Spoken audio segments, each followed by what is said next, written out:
세상 사람들은 뭐니 해도 가장 중요한 것은 money라고 한단 말이에요. money. 세상에서는 돈이 왕이야. 어? 그래서 돈 하다가 사람들이 다 돌아버리는 거예요. 그러나 언약 백성들은 money가 아니라 복이라는 것을 말씀을 전해드렸어요. 가장 중요한 것은 복이야, 복. 예? 복을 받으면은 안 되는 것이 없고, 복을 못 받으면은 되는 것이 없는 것이 우리의 인생이라는 거예요. 복은 누가 주셔요? 하나님이 주시는 거예요, 하나님이. 복 중에 최고의 복은 새 언약이 이루어지는 거예요. 새 언약이 내게 이루어지는 것이 복 중에 최고의 복이란 말이에요. 새 언약이 이루어진다는 것은 뭐라고요? 주님의 이름을 받는 거예요. 이름. 주님의 마음을 받는 것이 새 언약이 내게 이루어진다. 새 언약이 내게 이루어지면은 내 마음에서 주님의 마음이 흘러나와. 여러분들, 내가 주님의 마음으로 살면은 이거보다도 더 복된 게 더 어디 있겠어요? 뭐 근심이 있겠어요? 걱정이 있겠어요? 두려움이 있겠어요? 아니, 주님이 뭐 두려워서 살았습니까? 주님의 마음이 내게 임하면은 모든 것이 다 해결되는 거예요. 주님의 마음이 내게 임하는 것이 내가 천국을 누리면서 사는 거야. 주님의 마음을 주시겠다는 언약이 새 언약이야. 그 새 언약이 이루어지는 것이 최고의 복이라는 것을 우리는 믿어야 되는 거예요. 예. 주님의 마음이 내게 이루어지는 것이 무슨 복이라고요? 최고의 복이야, 최고의 복. 우리 일부 예배에서 사람은 두려움에 빠져서 산다고 이렇게 전했어요. 마귀가 죽기를 무서워하는 자들에게 두려움을 주어가지고 종으로 타게 하는 것이 그게 마귀가 하는 일이에요. 두렵게 해가지고 마귀의 종을 삼는 거야. 그런데 주님의 마음이 내게 오면은 두려움이 있을 수가 없는 거예요. 주님의 마음이 오면은 뭐 병이 든다고 해서 걱정이에요? 내가 죽는다고 해서 걱정이에요? 아니, 죽는 순간에 내가 하나님 품에 안기는데. 그렇죠? 두려움이 없어져. 주님의 마음이 내게 이루어지는 것이, 이것이 복 중에 최고의 복이라는 거예요. 그렇다면은 자연스럽게 우리의 관심은 어떻게 주님의 마음이 최고의 복을 받을 수 있냐, 여기에 관심이 모아지게 되는 거예요. 어떻게 하면 주님의 마음이 최고의 복을 받을 수 있을까? 어떻게 하면 옆에 분들에게 물어보세요. 어떻게 하면 주님의 마음을 받을 수 있습니까? 한번 물어보세요. 아니, 물어보시면 답을 해주셔야지. 예? 어떻게 하면 주님의 마음을 받을 수 있어요? 답은 딱 한 가지야. 오직 주님을 사랑하면은 그 마음을 주시는 거예요. 그래서 오늘은 하나님 사랑, 이웃 사랑을 할 수 있는 자라는 제목으로 말씀을 전해드리려고 해요. 그래서 첫 번째로 전해드린 말씀은 하나님 사랑, 이웃 사랑을 할 수 있는 자가 받아 누리는 복에 대해서 먼저 말씀을 드리려고 해요. 예, 우리 모두는 이 복을 받아야 산다고 했잖아요. 그죠? 그럼 복이 무엇인지를 알아야 되죠. 하나님을 사랑하고 이웃을 사랑하라고 그렇게 성경에서 많이 말씀을 하시는데, 그렇게 사랑을 하면은 무슨 복을 받는가? 첫 번째로, 하나님 사랑, 이웃 사랑을 할 수 있는 자가 받는 복은 뭐냐? 1000배까지 복을 하나님께서 베푸시는데 이 복을 받는 거야. 1000배까지 베푸시는 복을 받는 거야. 하나님은 하나님을 사랑하는 자에게 반드시 복을 주시는 분이에요. 하나님은 하나님이 택한 자들이 복을 받고 잘 되기를 바라서 사랑하라 그러는 거야. 사랑하라고. 저와 여러분들이 꼭 알아야 되는 것은 뭐예요? 하나님을 사랑하는 것 외에 복 받을 길이 없다는 거예요. 하나님을 사랑하는 자들에게 언약하신 복은 어마어마해. 자, 출애굽기 20장 6절 말씀 읽겠습니다. 시작. 나를 사랑하고 내게 명을 지키는 자에게는 천대까지 은혜를 베푸십니다.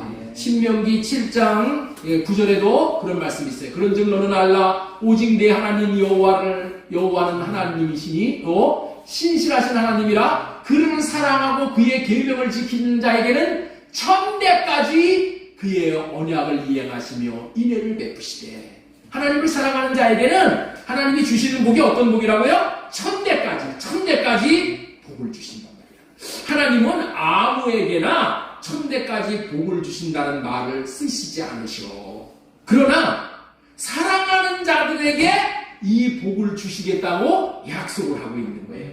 천대까지. 하나님을 사랑하는 것 때문에 자자손손 천대까지 복을 주신다는 것을 통해서 우리는 하나님을 사랑하는 사람을 하나님이 얼마나 귀하게 여기시는지를 분명히 알 수 있게 되는 것이죠.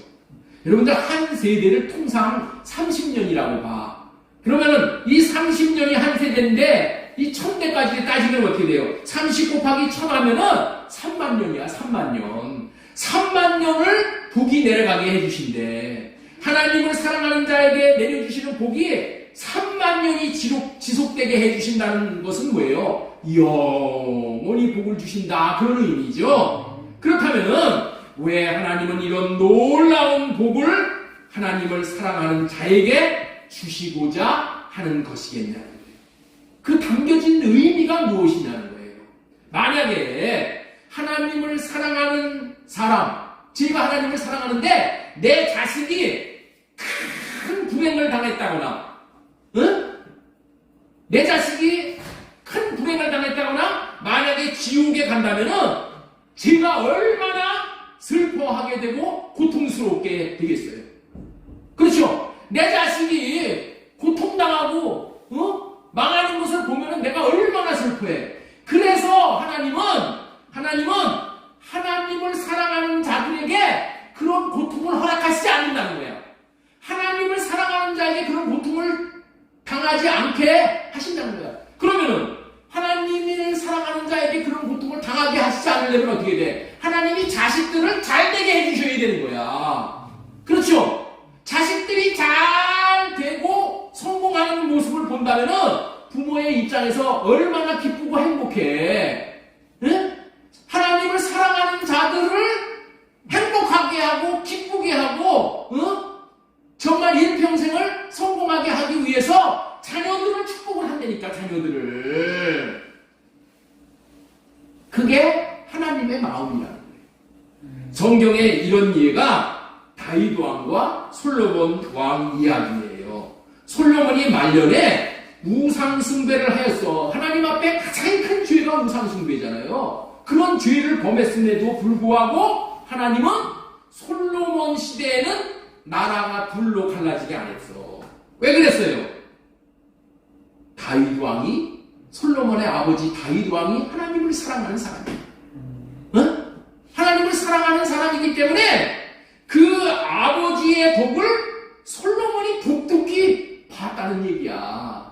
이 말의 영적인 의미는 뭐냐? 다윗이 하나님을 사랑했기 때문에 예수 믿는 자들은 다 다윗의 자손이 되는 거야. 그래서 다윗의 자손된 저와 여러분들이 천대까지 복을 받게 되어진다는 거예요. 그렇기 때문에 여기에 계신 모든 부모님들도 마찬가지로 자식 걱정 안 하셔도 되는 거야. 단지 걱정할 것이 있다면 무엇을 걱정해야 된다고요? 내 자신이 하나님을 사랑하느냐 못하느냐가 중요한 거야. 내가 하나님을 사랑하면 자식을 반드시 하나님께서 잘되게 해주시기 때문에 자식 걱정할 필요 없어. 여러분들 자식 걱정하지 말고 여러분들 걱정이나 하라니까. 무슨 걱정? 내가 하나님을 사랑하는가 하나님을 사랑하지 못하는가 이거 분별해서 하나님을 사랑하기만 심으면 되는 거야. 하나님을 사랑하는 자가 받아 누리는 복, 첫 번째는 뭘 전해드렸어요? 천대까지 복을 베푸신다. 이게 하나님의 말씀이에요. 자, 두 번째, 하나님께서 하나님을 사랑하는 자에게 베푸시는 복이 뭐냐? 자신과 자신에게 속한 것을 번성하게 하시고 풍성케 하신다는 거예요. 누가복음 6장 38절에 보면은 이런 말씀이 있어요. 곧 후이되어 누르고 흔들어 넘치도록 하여 너희에게 안겨주리라. 넘치도록 하여 안겨준대. 여러분들, 제가 어렸을 때 우리 교회에 우리 목사님이 이 설교를 얼마나 많이 하셨는지 몰라. 하나님은 주시되 뒤에다가 이렇게 다루면 어떻게 돼요? 흔든다는 거예요. 흔들어가지고 담아줘가지고 이렇게 넘치도록 해서 안겨주시는 분이 우리 하나님이라는 거예요. 이 말씀대로 하나님께서 저를 많이 축복을 하셨다고 믿어요. 그리고 또 감사하고 있어요. 오늘 신명기 7장 13절 14절에 번성케 하시고 풍성하게 하시는 하나님을 이렇게 설명하고 있어요. 신명기 7장 13절 말씀 보겠습니다. 곧 너를 사랑하시고 복을 주사 너를 번성하게 하시되, 번성하게 하신다는 거야. 네게 주리라고 네 조상들에게 맹세하신 땅에서 네 소생에게 은혜를 베푸시되 네 토지 소산과 곡식과 포도주와 기름을 풍성하게 하시고 소와 양을 어떻게 해요? 번식하게 하시며. 신명기 30장 16절 말씀 보겠습니다. 곧 내가 오늘 내게 명령하여 네 하나님 여호와를 사랑하고 그 모든 길로 행하며 그의 명령과 규례와 법도를 지키라 하는 것이라. 그리하면 네가 생존하며 번성할 것이요. 하나님은 하나님을 사랑하는 자를 번성하게 해주시고 풍성하게 해주시는 분이신 줄을 믿으시기 바랍니다. 시편 92편 12절에 보면은 의인은 종려나무같이 번성하며 이렇게 돼 있어요. 의인이 뭐예요? 하나님을 사랑하는 자가 의인이야. 의인은 종려나무같이 번성하며. 종려나무가 어떤 나무냐? 여러분들 있죠? 불사조의 나무야. 불사조. 종려나무는 어디다가 갖다 놔도 죽지 않아.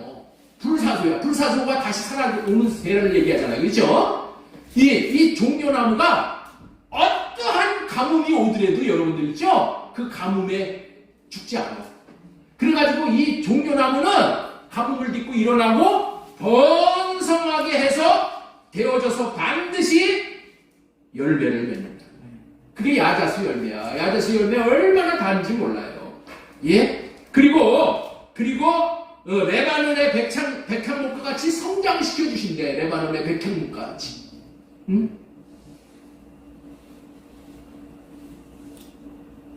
여기서 우리는 꼭 알아야 되는 거예요.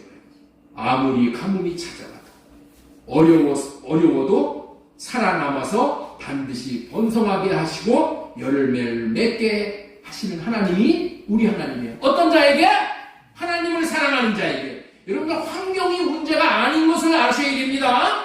환경이 문제가 아니야. 하나님의 복을 받느냐 못 받느냐가 문제지, 환경에 따라서 여러분들 우리가 인생이 망하고 힘들어지고 그런 게 아니야. 남이 아무리 어렵다고 해도, 남이 안 된다고 하더라도, 죽겠다고 하더라도 하나님을 사랑하는 자를 하나님께서 잘 되게 하신다는 거예요. 예? 아무리 IMF 때 어려움이 온다고 해도 하나님께서 저를 축복하셨어. 그래서 IMF 때 우리 회사가 막 성장을 했었어. 더 하나님이 그렇게 하신다는 거예요. 백향목과 같이 성장하여 성전의 기둥과 같이 쓰임받게 해주신다는 거예요. 하나님을 사랑하는 자에게 주시고자 하시는 하나님의 마음이신 줄로 믿습니다. 그리고 시편 92편 14절에는 그는 늙어도 여전히 결실하며 진액이 풍족하여. 늙어서까지도 풍족해. 늙으면 고갈이 되잖아요. 마르잖아요. 그러나 하나님을 사랑하면 늙어서도 열매가 맺어져 나누어주는 삶을 살게 해주신답니다. 네. 나는 이런 경험을, 우리 어머니가 이런 삶을 사셨다고 여겨져요. 우리 어머니 돌아가실 때까지도 이렇게 베풀고 나누고 이러고 사셨어. 본인은 안 쓰시더라도 그렇게 사셨어요. 하나님을 사랑하는 자에게 반드시 번성케 하시고 풍성케 하시는 복을 주시는 분이심을 우리는 기억해야 되는 거예요. 하나님은 왜 그렇게 하실까요? 우리에게 왜 그렇게 하셔요? 아니, 우리를 번성하게 해야지 남을 도와주고 나누어주고 베풀어줄 수 있는 복에 근원된 삶을 살게 하십니다. 여러분들, 우리 예수님을 믿는 사람들, 하나님을 사랑하는 사람들은 하나님이 복을 많이 주어가지고 베풀고 살게 해주신다니까. 내가 하는 게 아니라 하나님이 그렇게 해주셔. 그런 것을 여러분들은 반드시 기억해야 돼. 그렇기 때문에 우리 이 언약 백성은 사람들에게 구걸하는 게 아니야. 없으면은 하나님에게 받아서 사람들에게 나누어주는 인생이 우리 새 언약 백성의 나아가는 길이라는 거예요. 사람에게 꾸준하게 그렇게 저기 하지 마. 그러면 사람은 어떻게 돼? 조그만 것을 베풀고 나중에 어떻게 돼요? 예? 공치사 안 되니까. 내가 너에게 이렇게 줬는데 네가 나를 몰라봐? 하나님은 여러분들 있죠? 우리에게 마음껏 공급해 주셔서 다른 사람들을 나누어주고 살라고 하시는 거예요. 예? 나누어주고 살라고 하시는 분이 하나님이야. 두 번째로 전해드린 말씀이 자신과 자신에게 속한 것을 번성케 하고 풍성케 하신다는 말씀을 드렸고, 하나님을 사랑하는 자가 받아 누리는 복, 세 번째, 언약하신 땅에 살며 복을 누리게 하신다는 거예요. 신명기 30장 16절에 보면은 이런 말씀이 있어요. 그리하면 네 하나님 여호와께서 네가 가서 차지할 땅에서 네게 복을 주실 것입니다. 하나님은 하나님을 사랑하는 자에게 하나님이 약속하신 땅을 주시는 분이에요.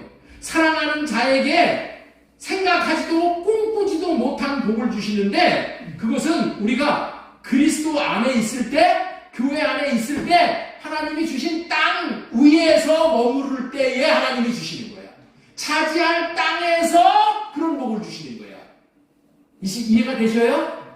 하나님은 나에게 지정해 놓은 장소가 있어. 그래서 우리는 성전 안에 심어져야 되는 거예요.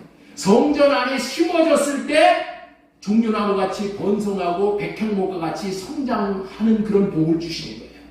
이런 것을 아는 사람들은 어떻게 돼요? 항상 교회 중심으로 다가와. 이거 모르는 사람들은 어떻게 돼요? 어떻게든지 교회 밖으로 떠나가려고 해요. 여러분들, 하나님은 내가 가서 차지할 땅, 약속하신 땅을 주시고 거기서 복을 베풀어 주신다는 거예요. 이게 여러분들 우리가 꼭 알아야 되는 그러한 하나님의 말씀이에요. 요한일서 3장 14절에 우리는 형제를 사랑함으로 사망에서 옮겨 생명으로 들어간 줄을 알거니와 사랑하지 아니하는 자는 사망에 머무르는. 우리에게 마음 땅을 주시는 거예요. 마음 땅. 이 마음에 우리 주님이 오셔서 이 복을 마음에서부터 베풀어 주시는 복이 최고의 복이에요. 마음을 주시는 복, 이름을 주시는 복, 이것이 최고란 말이에요. 지금까지 하나님을 사랑하는 자가 받아 누리는 복, 하나님은 천대까지 복을 주신다. 번성케 하시고 풍성케 하신다. 언약하신 땅에 살며 복을 누리게 하신다. 자, 네 번째는 어떤 복을 주시냐면은 네 번째 한번 보겠습니다. 왕보를 보내시어 원수를 쫓아 주심으로 두려움이 없는 생을 살게 하신다. 자, 신명기 30장 20절 말씀 보겠습니다. 네 하나님 여호와께서 또 왕보를 그들 중에 보내어 그들의 남은 자와 너를 피하여 숨은 자를 멸하시니. 왕보를 보내주셔서 하나님께서 우리의 인생의 적들을 다 없애주신다는 거예요. 네? 왕보를 보내주신다는 거예요. 여러분들에게 문제가 자꾸 다가옵니까?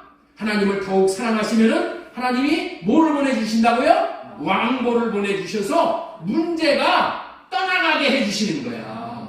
떠나가게 해주신다니까. 그 문제 중에 여러분들 제일 큰 문제가 뭐라고 여기에요? 나이 든 사람들은 이런 거죠. 신명기 30장 15절. 여호와께서 또 모든 질병을 내게서 멀리 하사 질병도 하나님이 쫓아주셔야 돼. 누가 쫓아주신다고요? 왕벌이 쫓아주셔야 돼. 왕벌이 뭐예요? 하나님이 보내신 천사지. 너희가 아는 애굽의 악질에 걸리지 않게 하시고, 애굽의 악질, 이거 세상 사람들에게 믿지 않는 자가 찾아가는 이 질병이야. 하나님은 사랑하는 자에게 질병도 물리치시고 악질도 물려주시고 문제도 물려주시고 다 물려주시는 거예요. 지금까지는 하나님을 사랑하는 자가 받아 누리는 복 4가지의 복은 이 보이는 세계의 복을 통하여 영적인 복을 우리에게 알려주시는 거예요. 궁극적으로 하나님을 사랑하는 자는 하나님의 생명을 받아 하나님의 마음을 알게 되고 하나님과 하나 되고 하나님 안에 거하게 되는 영적인 복을 이렇게 말씀하시고자 하는 거예요. 이런 삶이 하나님을 사랑하고 이웃을 사랑하는 사람에게 주는 복이신 줄로 믿으시기 바랍니다. 지금까지 듣고 보니까 하나님을 사랑하는 자에게 약속하신 복이 어마어마하게 대단하다는 것을 다 아실 수 있게 되었는 줄로 믿습니다. 이런 복을 꼭 받으라고 하나님께서 우리에게 사랑하라고 명령을 하시는 거예요. 자, 요 신명기 6장 5절 너는 마음을 다하고 뜻을 다하고 힘을 다하여 네 하나님 여호와를 사랑하라. 예수님도 동일하게 사랑하라고 그렇게 말씀하셔요.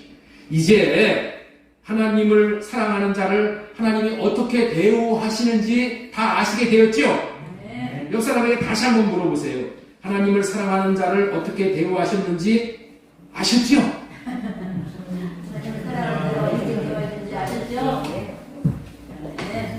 대답이 명쾌하지 않으신 것을 보니까 아직인 것 같으신 분이 있으시죠. 아직이신 분을 위해서 말씀 한 가지 더 소개해 드릴게요. 여러분들 있죠? 에스더 5장 6절에 이런 말씀이 있어요. 잔치에 술을 마실 때에 왕이 에스더에게 이르되 그대의 소청이 무엇이니? 곧 허락하겠노라. 그대의 요구가 무엇이뇨? 나라의 절반이라도 주겠다. 이 얘기가 그 얘기야. 이거 지금 무슨 말을 하는 거예요? 아수에로 왕이 사랑하는 왕비 에스더에게 또 요구하는 거 다 얘기해. 네가 요구하는 건 내 나라의 절반을 달라고 해도 내가 주겠다. 이렇게 얘기하는 거야. 여러분들 있죠? 사랑의 관계에 있는 그 아수에로 왕과 에스더 사이에서도 사랑의 관계가 되니까 왕이 어떻게 해? 나라의 절반이라도 떼어주겠대. 사랑의 관계가 이런 거요. 세상 나라의 왕도 사랑하는 왕비에게 나라의 절반이라도 떼어주겠대. 그런데 하물며 사랑의 왕이신 하나님이 사랑하시는 자를 보면은 나라의 절반이 문제겠어요? 하나님은 다 주시오. 그 다 주시는 게 뭐예요? 하나님의 이름을 주시는 거예요. 하나님의 이름을 주신다는 것은 하나님을 다 주신다. 여러분들 이런 복을 받으셨어요. 여러분들의 생애가 풍성하고 번성하고 윤택해지고 늙어서까지도 열매가 맺는 그런 복된 인생 되시기를 예수님의 이름으로 축원합니다. 예, 하나님을 사랑하는 자가 받아 누리는 복에 대해서 4가지를 말씀을 드렸고, 두 번째로 전해드리는 말씀은 연약한 계명으로는 하나님을 사랑할 수 없음을 알아야 한다. 자, 우리 한번 따라서 한번 하겠습니다. 연약한 계명으로는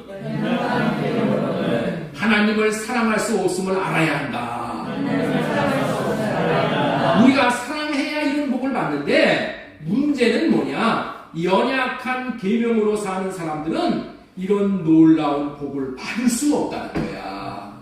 그 이유는 이 법으로는 하나님을 사랑할 수 없기 때문에 그렇다는 거예요. 여러분들 히브리서 7장 18절 19절 말씀 우리 한번 보겠습니다. 잘 들으셔야 돼요, 여러분들.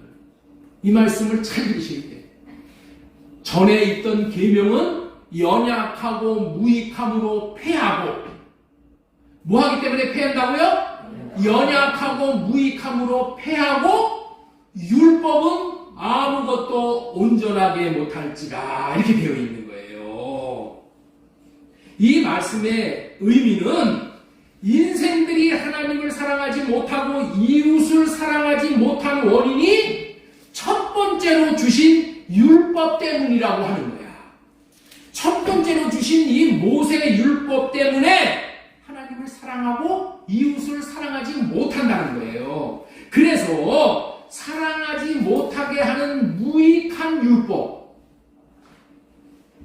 율법은 무익하다고 그랬죠. 그 무익한 율법을 폐해버리시는 거야. 그리고 새로운 율법인 그리스도의 율법인 할례 언약, 이 새 언약을 이루어 주시러 예수님이 오셨다는 거예요. 그런데 이 말씀을 오해하면 안 되는 겁니다. 여러분들 이 말씀이 너무 중요한 말씀이기 때문에 잘 들으셔야 돼요. 여러분들 있죠? 성경에 보면은 사랑하라 사랑하라 사랑하라는 말씀은 많이 들었기 때문에 다 알고 있어. 그 사랑하라는 말만 들으면 내가 하나님을 사랑하는 줄 알아. 아니요. 사랑하라는 말은 많은데 어떻게 사랑해야 되는지는 몰라. 그래서 하나님을 사랑하지 못하기 때문에 하나님이 4가지의 복을 우리에게 허락하셨는데도 우리가 그걸 누리지 못하는 거예요. 네? 우리는 사랑하는 법을 알아야 되는 거예요. 이게 중요한 거야, 이게.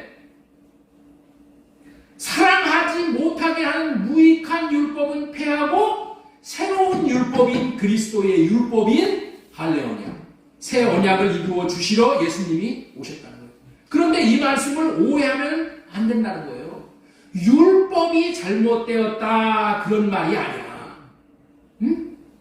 율법이 잘못되었기 때문에 폐한다 그런 말씀이 아니야. 왜냐? 예수님은 율법을 폐하러 오신 것이 아니라 율법을 완전케 하러 오셨다고 그랬죠. 하나님 사랑, 이웃 사랑 할 수 있도록 도와주는 제사장이 문제가 있다는 거야. 자, 우리 히브리서 7장 28절 한번 보겠습니다. 자, 율법은 약점을 가진 사람들을 제사장으로 세웠거니와 이렇게 말하는 거야. 첫 번째 율법은 약점을 가진 사람들을 제사장으로 세웠어. 그래서 문제가 되는 거야. 그것 때문에 우리가 하나님을 사랑하지 못하고 이웃을 사랑하지 못하는 거야. 율법 후에 하신 맹세의 말씀은, 이 맹세의 말씀이 뭐야? 이게 새 언약이야.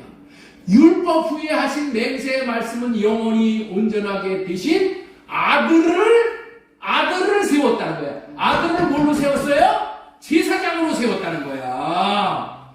하나님 사랑, 이웃 사랑은 우리 혼자서는 할 수 있는 계명이 못 돼. 그래서 반드시 도와주는 사람이 있어야 된단 말이야. 네? 도와주는 사람이 있어야지 내가 하나님을 사랑하고 이웃을 사랑할 수 있는 거야. 그 도와주는 사람이 누구라고요? 제사장이란 말이야. 제사장. 네? 인생은 죄인이기 때문에 혼자 힘으로는 하나님을 사랑할 수가 없어요. 그래서 돕는 사람을 제사장으로 세워서 사랑하지 못하는 인생들을 도와주시도록 한 것이 첫 번째 율법인 모세 율법이란 말이에요. 모세 언약이란 말이에요. 그러나 이 율법은 인간을 돕기 위해서 세운 제사장이, 인간을 돕기 위해서 세운 제사장이 누구야? 인간이야, 인간. 아론의 자손들이 제사장이란 말이야. 인간이 도와주는 거기 때문에 어떻다고요? 한계가 있다니까. 인간은 도와주는 게 한계가 있어요. 그래서 불완전한 제사장이라고 얘기하는 거야. 율법은 약점을 가진 사람을 제사장으로 세웠어. 이 약점이 있는 제사장이 도와주기 때문에 우리가 하나님 사랑, 이웃 사랑을 못하는 거야. 제가 1973년도에 중학교 2학년에 이렇게 반편성을 해서 이렇게 올라갔는데 그 담임 선생이 들어오셔서 첫 시간에 이런 말씀을 하셨어요. 지금도 기억에 생생해. 그분이 임관우라는 선생님이에요. 임관우. 예? 뭐라고 얘기했냐면은, 지금들 사람이 소를 물가에까지는 이끌고 갈 수 있으나 소에게 물을 먹이는 것은 억지로 못합니다. 응? 그렇죠, 여러분들? 사람이 소를 끌고 물가에까지는 갈 수 있어. 그런데 소에게 억지로 물 먹일 수는 없다는 거야. 예? 그 얘기가 무슨 얘기예요? 내가 제군들을 잘 되도록 공부하라고 여러분들에게 동기부여를 할 수 있으나 공부는 제군들 자신이 마음이 생겨야지, 마음이 있어야 하는 것인데 내가 선생이라고 그래서 그 마음까지 줄 수는 없다, 그런 말이야. 인간은 선생님이 공부를 잘 해야 잘 된다, 공부해야 좋은 상급학교에 갈 수 있고 앞길이 열려진다 라고 지식적으로는 알려줄 수 있으나 공부를 억지로 하게 할 수는 없다는 거야. 그것은 뭐야? 학생들 자신의 마음이 있어서 그 마음으로 실천할 수 있으면은 공부가 되어지는 거나 그런 의미라는 거예요. 마찬가지로 인간 제사장이 도와줄 수 있는 것이 무엇이냐? 하나님을 사랑하는 것이 옳은 일이야. 하나님을 사랑하면은 네 가지의 이런 축복을 받아. 얼마나 좋아. 그러니까 하나님을 사랑해, 사랑해, 사랑해. 이런다고 알려준다고 우리가 사랑을 할 수 있는 것은 못 된다는 거야. 첫 번째 언약, 모세 율법의 언약이 그런 역할을 하는 거야. 그런 역할. 예? 그런 역할을 하는 거야. 그것을 그래서 뭐라고 부른다? 몽학선생이라고 부르는 거야. 예? 알려만 주는 거야. 지식적으로 알려줘. 그런데 하나님을 사랑, 이웃사랑을 못한다는 거야. 못한다는 거야. 왜 그래? 불완전한 흠이 많은 제사장을 세운 율법은 예? 못 도와줘. 그래서 온전한 율법이 될 수 없다는 거예요. 히브리서 7장 28절 다시 보겠습니다. 율법은 약점을 가진 사람들을 제사장으로 세웠거니와 율법 후에 하신 맹세의 말씀은 영원히 온전하게 되신 아들을 세우셨다는 거예요. 아들을 제사장으로 세운 거야. 아들 예수 그리스도를 제사장으로 세웠다는 거예요. 그래서 우리가 이 아들로 말미암아 하나님을 사랑하고 이웃을 사랑할 수 있게 된다는 거예요. 자, 히브리서 10장 9절 말씀 보겠습니다. 이 말씀이 여러분들 이게 어려운 말씀이에요. 이게 깨달아져 있는 거예요. 그렇다고 해서 이거 어려우니까 아이 나는 안 돼. 이렇게 생각하면 안 돼. 수도 없이 이 말씀을 듣다 보면은, 기도하면서 듣다 보면은 이게 어느 순간에 뻥 뚫릴 때가 있어. 뚫려야 돼.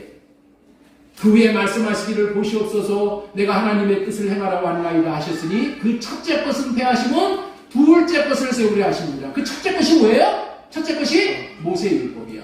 이건 뭐예요? 하나님을 사랑하는 거 지식적으로는 알아. 그런데 사랑은 못해. 이런 거 소용없다. 패해버렸다는 거야. 이거 패하시고 둘째 것을 세우러 오셨다는 거야. 첫째 것은 뭐예요? 인간 제사장이 도와주는 거야. 인간 제사장이 도와주어서 하나님을 사랑하고 이웃사랑을 해보려고 하는 거야. 안 된다는 거야. 그래서 예수님이 하나님의 뜻을 행하려고 왔다는 거야. 뭐라고요? 둘째 것을 세우려 하십니다. 예수님은 첫째 것을 폐하러 오신 분입니다. 첫째 것을 폐한다는 것은 율법을 폐하러 오신 것이 아니라 율법으로 세운 흠이 많은 제사장을 폐하러 오셨다는 거야. 이해가 되셔요? 이해가 되셔요? 흠이 많은 제사장 제도를 없애버리는 거예요. 더 정확하게 말한다면은 자기 육신의 생각으로 지가 제사장 노릇하려고 하는 거. 이거 폐하는 거예요. 이게 어려운 얘기인데 이게 이제 깨달아지기를 바랍니다. 못 깨달아도 돼요. 나중에 이제 깨달게 돼. 자, 히브리서 8장 6절 다시 보겠습니다. 그러나 이제 그는 더 아름다운 직분을 얻으셨으니 그는 더 좋은 약속으로 세운 더 좋은 언약의 중보자이니라. 네? 율법 첫 번째 것이 한계가 많기 때문에 하나님께서 어떻게 돼요? 더 좋은 언약을 세우시는 거야. 네? 더 좋은 언약으로 세우신 더 좋은 언약의 중보자이시니라. 더 좋은 언약의 중보자가 뭐예요? 언약을 이루어주는 중매쟁이라는 거예요. 예? 하나님과 인간 사이를 이어주는 중매쟁이. 더 좋은 언약의 중보자를 세우셨다는 거야. 다시 말해서 뭐를 세웠다? 제사장을 세웠다는 거야. 인간 제사장이 아니라 인간 제사장이 와서는 하나님 사랑 이웃 사랑을 못해. 뭐가 나오? 하나님 사랑하면 좋은 거야. 하나님 사랑하면 복을 받는 거야. 하나님 사랑하지 않으면 저주 받는 거야. 이거는 알아. 그런데 뭐예요? 알면 뭐해? 사랑을 못하는데. 그런 거 소용없어. 패하는 거야. 이해가 되셔요? 그래서 두 번째 것은 뭐예요? 새 언약이란 말이야. 새 언약. 이게 진리의 법이야. 이게 새 계명이란 말이야. 새 언약을 이루어 주시기 위해서 오신 제사장인 예수 그리스도는 하나님을 사랑하고 이웃 사랑이 올바르다는 것을 지식적으로도 알게 해주시고 또한 사랑할 수 있는 마음까지도 주시어서 하나님을 사랑할 수 있도록 해주시는 제사장이기 때문에 더 좋은 언약의 중보자, 더 좋은 제사장, 더 좋은 약속을 이루어 주시는 분이라는 거야. 이 의미 없는 예수 그리스도를 제사장으로 세운 언약은 완전한 율법이라는 거예요. 그래서 이 율법을 뭐라고 부르냐? 그리스도의 율법이라고 부르는 거예요. 이것이 뭐예요? 이것이 새 언약이라는 거예요. 지금까지 연약한 계명으로는 하나님을 사랑할 수 없다는 말씀을 전해드렸어요. 네. 세 번째로 전해드린 말씀은 뭐냐? 세 번째 넘겨주세요. 자, 새 언약의 중보자 예수 그리스도가 주시는 계명으로만 하나님과 이웃을 사랑할 수 있다. 네? 왜 그래요? 그분이 더 좋은 언약의 제사장입니다. 그러나 이제 그는 더 아름다운 직분을 얻으셨으니 그는 더 좋은 약속으로 세우신 더 좋은 언약의 중보자시니라. 더 좋은 언약. 예? 새 언약. 그래서 예수님은 새 언약의 제사장, 새 언약의 중보자로 오셨다는 거예요. 이런 이유로 이 새 언약을 더 좋은 언약이라고 부르는 거예요. 지금은 새 언약의 시대야. 첫째 것으로 사는 게 아니오. 첫째 것으로. 나로 보고 내가 율법을 지키려고 사랑을 하려면 죽었다 깨나도 못해. 이 새 언약을 이루어 주시기 위해 오신 예수 그리스도를 새 언약의 중보자, 새 언약을 이루어 주시는 제사장이라고 말하는 거예요. 예수 그리스도를 새 언약의 중보자라고 부르는데 이것은 뭐라고요? 새 언약을 이루어주는 제사장. 새 언약을 이루어주는 하나님과 인간 사이의 중매쟁이다. 그런 뜻이에요. 자, 이 새 언약이 이루어져서 새 언약의 중보자 되신 예수 그리스도가 주시는 사랑할 수 있는 마음을 주시니 우리가 사랑할 수 있게 되어지는 거예요. 그렇게 해주시겠다는 언약이 에레미야 31장 33절 말씀이에요. 그러나 그날 후에 내가 이스라엘 집과 맺을 언약은, 이 전에는 무슨 언약, 뭐에 대해서 얘기하냐? 하나님을 사랑할 수 없는 율법에 대한 설명이야. 그러나 그날 후에 새 언약이 이루어진 후에 내가 이스라엘 집과 맺을 언약은 이러하니, 이런 얘기. 내가 이스라엘 집과 맺을 언약은 이러하니 곧 내가 나의 법을 그들의 속에 두며 그들의 마음에 기록한다는 거예요. 네? 이 새 언약이 이루어지면은 옛날에 첫 언약 때는 돌에다가 써놨어. 네? 이 책에다가 써놨어. 이거 보고 내가 하나님 사랑, 이웃 사랑을 못한다니까. 여러분들 있죠? 성경을 천독, 만독해도 하나님 사랑, 이웃 사랑을 할 수 있는 게 아니야. 네? 성경 많이 읽은 사람들 많어. 믿지 않는 사람들, 돌 같은 사람들. 예? 그렇다고 해서 하나님 사랑, 이웃 사랑이 안 된다니까. 하나님 사랑, 이웃 사랑이 되는 것은 뭐가 돼야 돼? 새 언약을 믿고 새 언약의 중보자로 오신 예수 그리스도를 마음 안에 모시고 살 때, 그때 주님이 주셔, 그 마음을. 나의 법을 그들의 속에 두며 그들의 마음, 내 마음의 심리에 하나님이 법을 써줘야 돼. 마음을 주시면은 어떻게 돼요? 내가 하나님을 사랑하고 이웃 사랑이 되어져서 나는 하나님의 백성이 되고 하나님은 우리의 하나님이 되시는 거예요. 자, 이제는 어떤 시대가 왔냐? 베드로전서 1장 22절 보겠습니다. 베드로전서 1장 22절, 너희가 진리를 순종함으로, 1장 22절, 너희 영혼을 깨끗하게 하여 거짓이 없이 형제를 사랑하기에 이르렀으니. 자, 이제는 형제를 사랑할 수 있게 됐다, 못 됐다?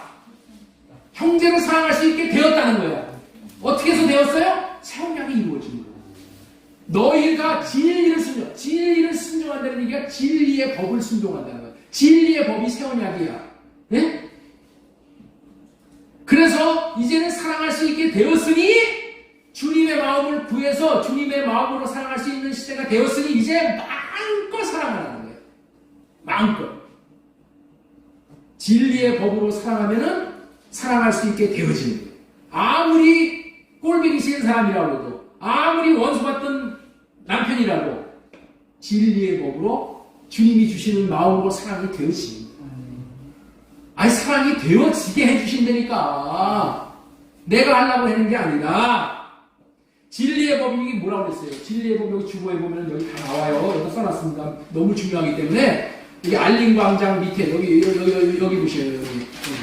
여기에 교회 진리의 법 나오죠? 진리이신 성령 안에서 오신 그리스도를 마음 안에 모시고 마음에서 샛별과 같이 떠오르는 음성을 마음으로 듣고 사랑의 마음을 나타내는 사람. 할렐루야. 많이 집에 가서 읽어보셔요. 진리의 법이 뭐라고요? 둘째 것으로 사는 거예요. 둘째 것. 하나님의 뜻은 첫째 것으로 사랑하려고 하는 것은 다시 말해서 자신이 제사장이 되어졌어. 인간 제사장을 모시고 살라고 하는 거. 이런 거 다 할례받고 십자가에 못 박고 주님이 마음 안에서 주시는 생각과 마음을 받아서 사랑하는 거야. 이게 둘째 것이야. 둘째 것으로 하면은 하나님 사랑, 이웃 사랑할 수 있는 마음을 받았기 때문에 사랑할 수가 있어. 넉넉히 사랑할 수가 있어. 나로는 못해. 예수님은 어떻게 원수까지 사랑할 수 있으셨습니까? 둘째 것인 진리의 법으로 사시니 사랑할 수 있으셨다는 거예요. 예수님은 자기로 하려고 하는 육신의 생각을 할례받고 예수님의 마음 안에 하나님을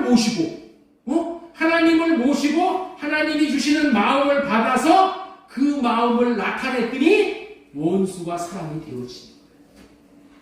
자기를 죽이는 원수까지도 사랑이 되어지는 거예요. 스데반이 어떻게 원수를 사랑할 수 있어요? 자기를 돌로 터서 죽이는 자들. 주님이 안에 계신 주님이 사랑할 수 있는 마음을 주시는 거예요. 주셔서 사랑하는 거예요. 둘째 것으로 주신 계명이 세 계명이에요. 둘째 것으로 주신 계명이 성경에 보면은 네 계명이다, 세 계명이다 이렇게 말씀하시는 거예요. 이 계명을 지키면은 사랑하라는 계명이 지켜지게 되어 있는 거예요. 우리가 하나님을 사랑하고 이웃을 사랑할 수 있는 유일한 방법은 둘째 것이 세 계명으로 사랑하는 것이고 네 계명으로 사랑하는 거예요. 자, 우리 요한복음 13장 34절 보겠습니다. 세 계명을 너희에게 주노니 서로 사랑하라. 내가 너희를 사랑한 것 같이 너희도 서로 사랑하라. 자, 우리 민주사님 무슨 계명으로 사랑하라고요? 세 계명. 세 계명이 뭐라고요? 내가 너희를 사랑한 것 같이 너희도 사랑하라.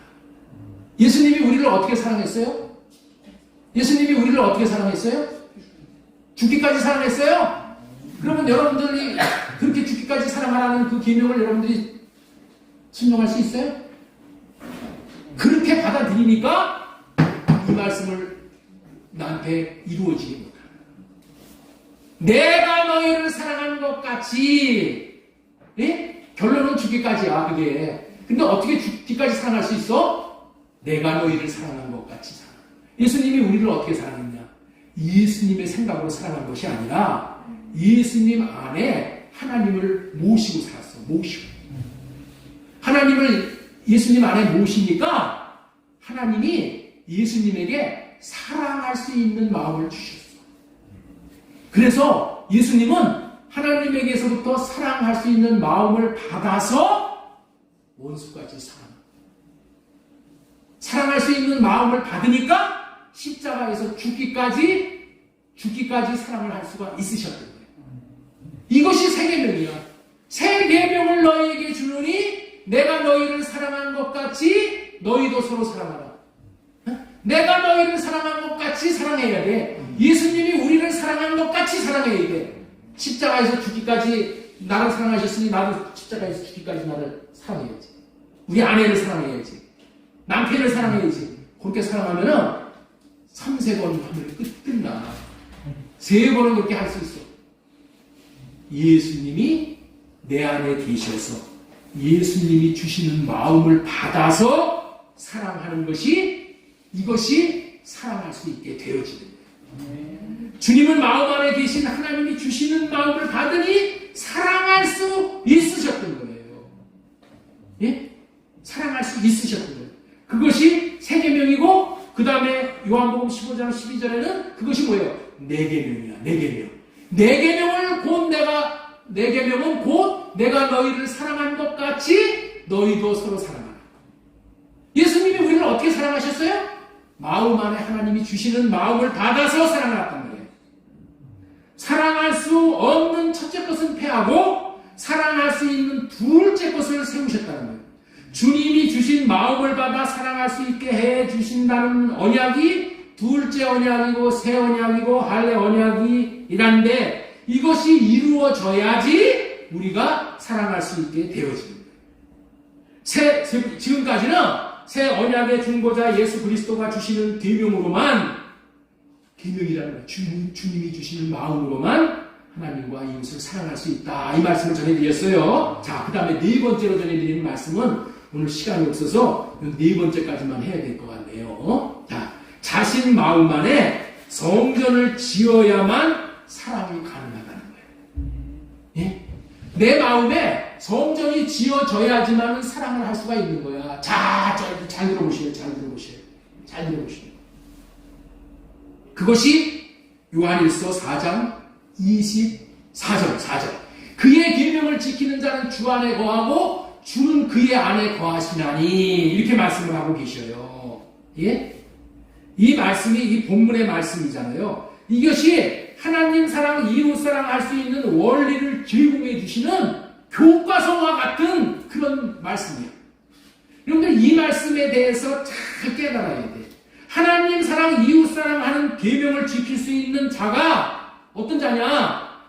자는 내가 주님 안에 거하고 주님이 내 안에 거하는 자만이 지킬 수가 있다는 거예요.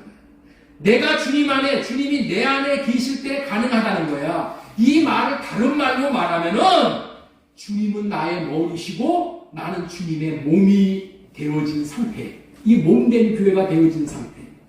내가 주님 안에, 주님이 내 안에 거한다. 이 얘기는 뭐냐? 내가 성전이 되어진 상태. 성전이 되어졌다. 몸이 되어졌다. 그 말이 뭐냐? 내가 주님 안에, 주님이 내 안에 이런 얘기야. 교회가 되어지지 않고는, 내가 몸된 교회가 되어지지 않고는 절대로 하나님 사랑, 이웃 사랑의 계명을 지킬 수가 없다는 거예요. 이 방법 외에 하나님을 사랑하고 이웃을 사랑할 수 있는 방법이 없다니까. 무슨 얘기인지 아세요? 왜 방법이 없어요? 우리가 하나님을 사랑하는 것은 나로는 사랑할 수가 없어. 내 안에 예수 그리스도가 계셔야지만은 그 계신 주님이 사랑할 수 있는 마음을 주신단 말이야. 그래서 사랑할 수가 있는 거야. 그런데 내 안에 주님이 안 계셔. 그러면 어떻게 돼? 사랑할 수 있는 마음도 안 주셔. 그래서 우리는 사랑할 수가 없는 거야. 자, 우리 그 얘기가 요한복음 5장 15장 5절 말씀이에요. 자, 보세요. 나는 포도나무여 너희는 가지라. 그가 내 안에 내가 그 안에 거하면은 사람이 열매를 많이 맺나니 이렇게 말씀하고 계시는 거예요. 내가 그 안에, 그가 내 안에. 이게 뭐라고요? 이게 성전됐다는 얘기야. 이게 뭐예요? 예수님은 머리고 나는 몸이 됐다는 얘기야. 그러면 어떻게 된다? 내가 예수님 안에 거하고 예수님이 내 안에 거하면은 내가 성전으로 지어져가지고 내 안에 예수님이 계시면은 그 말이 뭐예요? 열매를 많이 맺는다. 열매 많이 맺는다는 게 뭐예요? 뭐 사과 열매? 배 열매 많이 맺는다는 얘기예요? 그 얘기 아니에요. 여러분들이 하나님을 사랑할 수 있게 되고 이웃을 사랑할 수 있게 된다는 거야. 이해가 되셔요? 이거 다른 얘기 하는 게 아니에요. 여러분들 하나님 사랑하고 뭐 해서 나 농사 잘 돼가지고 올해 그냥 대박 보겠다. 이런 얘기가 아니고 내가 성전이 지어지면은 예수님이 내 안에 들어오셔서 예수님이 나에게 하나님을 사랑하고 이웃을 사랑할 수 있는 마음을 주시기 때문에 내가 사랑을 많이 하는 그런 열매를 맺게 된다는 거죠.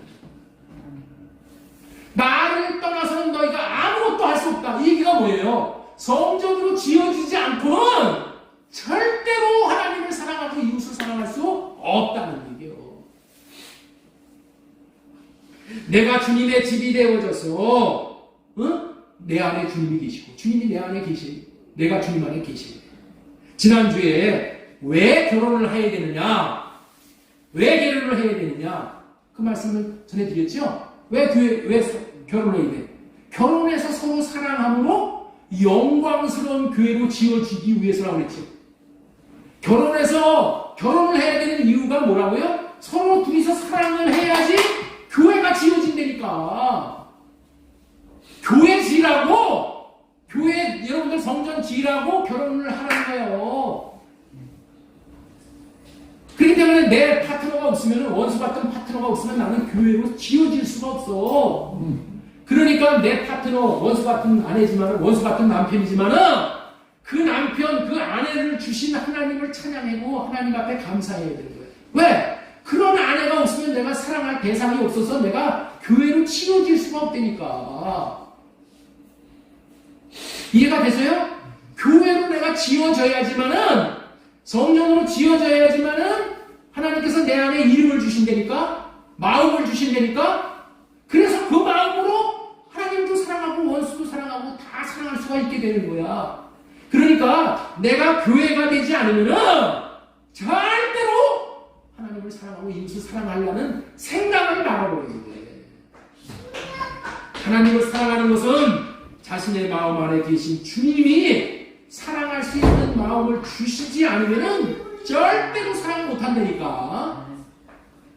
그래서 사랑할 수 있는 마음을 주시는 주님을 마음에 모셔야 되는 거예요. 그 말이 뭐예요? 내가 주님 안에, 주님이 내 안에 있다. 그런 뜻이에요. 다시 말해서 성전으로 지어지지 않으면 몸된 교회로 세워지지 않으면 주님이 마음 안에서 말씀하시고 마음을 주시는 일을 할 수가 없다니까. 그래서 하나님 사랑, 이웃 사랑이 되어질 수가 없는 거예요. 오직 주님이 주신 마음으로만 하나님을 사랑할 수 있고 이웃도 사랑할 수 있어서 성전을 지을 수가 있게 되어지고 하나님의 생명을 받고 하나님의 생명에 참여하는 자가 되어지는 거예요. 이것이 하나님이 우리에게 약속하신 영생이 이루어지는 거예요. 그래서 요한일서 2장 25절에 보면은 우리에게 약속하신 것은 곧 영원한 생명이에요. 교회가 지어져서 하나님이 이름을 받는 것이 이것이 영원한 생명. 사랑함으로 주님이 거하시는 성전으로 지어져서 하나님의 생명을 받게 해주시겠다고 하신 것이 하나님의 약속이다. 그래서 여러분들 있죠? 요한복음 10장 27절에 우리는 반드시 주님의 음성을 들어요.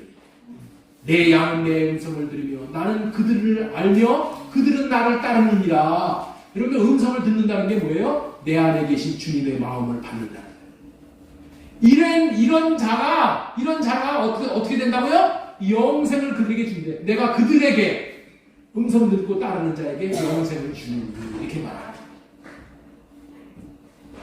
예수님이 이 땅에 새 언약의 중보자로 오셔서 사랑할 수 있게 해주시어서 이름을 받고 마음을 나타내며 살 수 있으므로 예수님이 받으신 기업을 우리도 동일하게 받는 거예요.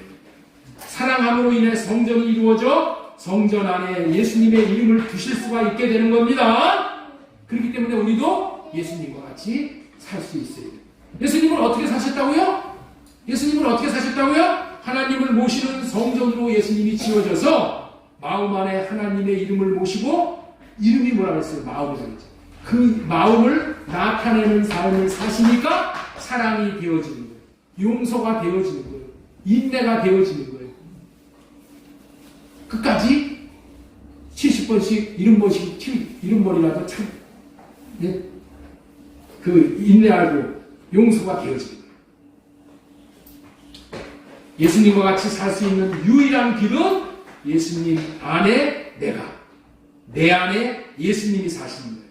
이러한 삶이 몸된 교회가 되어져서 산다. 그렇게 되어져 살 때 예수님과 같이 살게 되어집니다. 자, 우리 요한일서 2장 6절 그의 계명을 그의 안에서 한다고 하는 자는 그가 행하시는 대로 자기도 행할지니라. 자, 요한일서 3장 2절 보겠습니다. 그의 계명을 지키는 자는 주 안에 거하고 주는 그의 안에 거하고. 그의 계명을 지키는 게 뭐예요? 하나님을 사랑하고 이웃을 사랑할 수 있는 거죠. 이거는 어떻게 돼요? 내가 주님 안에 있고 주님이 내 안에 계시지 않으면은 불가능한 거야. 불가능한 거. 이렇게 서로의 안에 사는 것을 보고 뭐라고 그러냐? 상호 내주한다 그러는 거예요. 상호 내주. 내가 예수님 안에, 예수님이 내 안에. 상호 간에 내주하는 거. 이렇게 사는 것이 교회가 지어지는 거예요. 이것이 뭐라고요? 성전이 지어지는 거예요.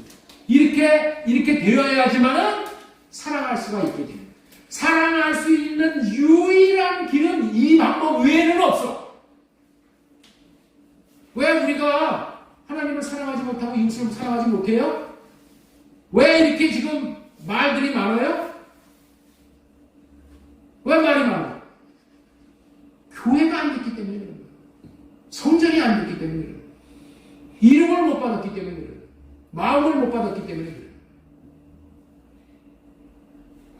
그렇기 때문에 우리는 어떻게 돼요? 나 자신을 점검을 해야 돼. 내가 이런 사랑을 할 수 있는 지금 삶을 살고 있는가? 못 산다면 내가 성전이 지어졌는가? 성전이 안 지어졌다라고 얘기하면 내가 지금 왜 안 지어졌나? 하나님을 사랑하지 못하기 때문에. 그래서 하나님을 사랑할 수 있는 유일한 길이 뭐냐? 성령의 도움을 받아야 돼. 성령이 아니고는 성령이 우리에게 하나님의 사랑을 부어주시지 않으면 사랑할 수 있는 방법이 없어. 그래서 우리가 유인물로 나눠드린 기도대로 성령으로 호흡하는 기도를 해야 돼. 성령이 내 안에서 떠나가지 않고 하나마다 성령으로 우리가 할례 받고 성령으로 제사함 받고 성령으로 하나님의 사랑을 받고 성령으로 하나님의 생명을 받게 되는 거예요. 그렇기 때문에 이러한 사랑하지 못하고 사는 존재를 우리 하나님께서 불쌍히 여겨주셔서 우리의 마음 땅에 교회를 세우러 예수님이 오신 거예요. 교회로 세워지지 않고 주님의 마음을 받을 수 있는 길이 있다 없다요? 교회로 지어져야 이름을 받아 이름을 나타내고 사는 삶을 살아요. 주님의 마음을 받지 못하면은 절대로 사랑할 수가 없는 거예요. 이렇게 주님의 마음을 받지 못하고 사랑한다고 하는 것은 다 뭐예요? 가짜 사랑이야. 가짜 사랑. 그 사랑, 그게 뭐예요? 육신의 생명에서 나오는 그 생명으로 사랑을 하는 거예요. 그 생명으로 사랑을 하면 어떻게 되냐면은 자 한번 보셔요. 자기 의만 나타내는 거예요. 그리고 내가 자식을 위해서 육신의 생명에서 나오는 그걸 가지고 사랑을 했어. 그러면 자식이 나에게 내 마음대로 나 원하는 대로 사랑해 주지 않잖아. 그러면 뭐라고 그래? 이 자식 키워야 다 쓸데없는 짓 한 거야. 이런 얘기가 나오는 거야. 왜 자식이 나를 사랑하지 않아요?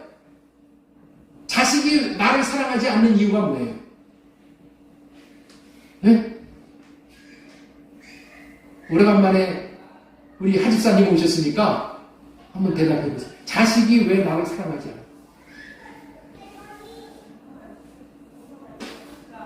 왜 자식이 나를 사랑하지 않아요?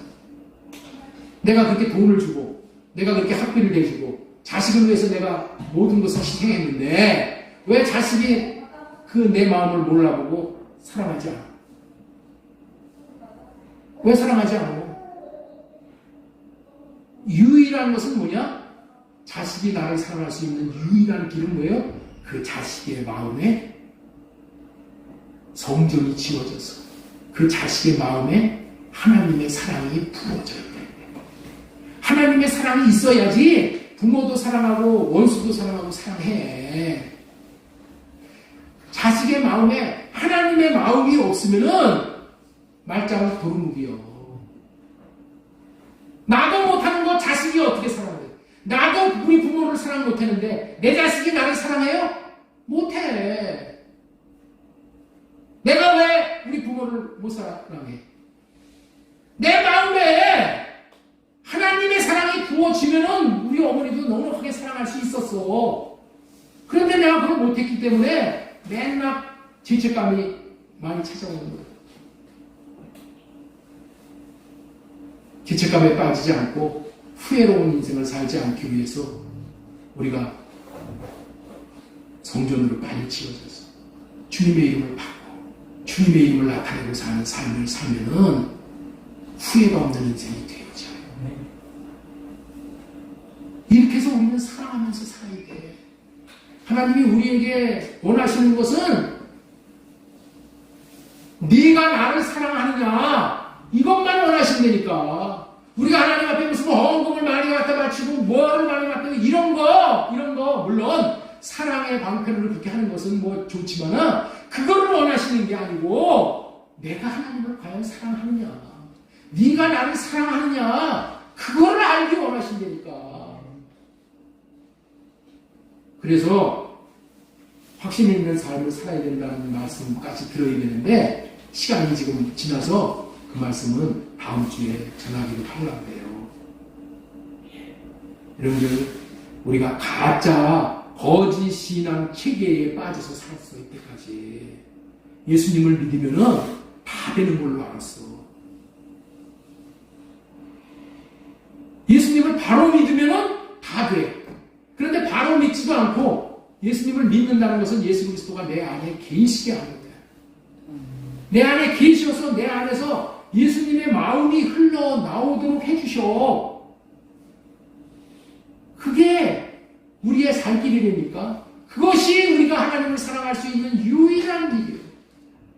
나 자신을 점검하고 나로는 할 수 없는 하나님 사랑, 이웃 사랑 이런 삶을 살기 위해서 여러분 성령으로 호흡하고 성령을 구하시고 그리고 하나님 내 육신의 생각으로 사는 것 다 멸시켜 주시고 주님의 마음을 주시고 사랑할 수 있는 마음을 주시옵소서. 오직 주님 사랑하고 살 수 있게 해주세요. 주님만 사랑하면은 그냥 성전이 지어져.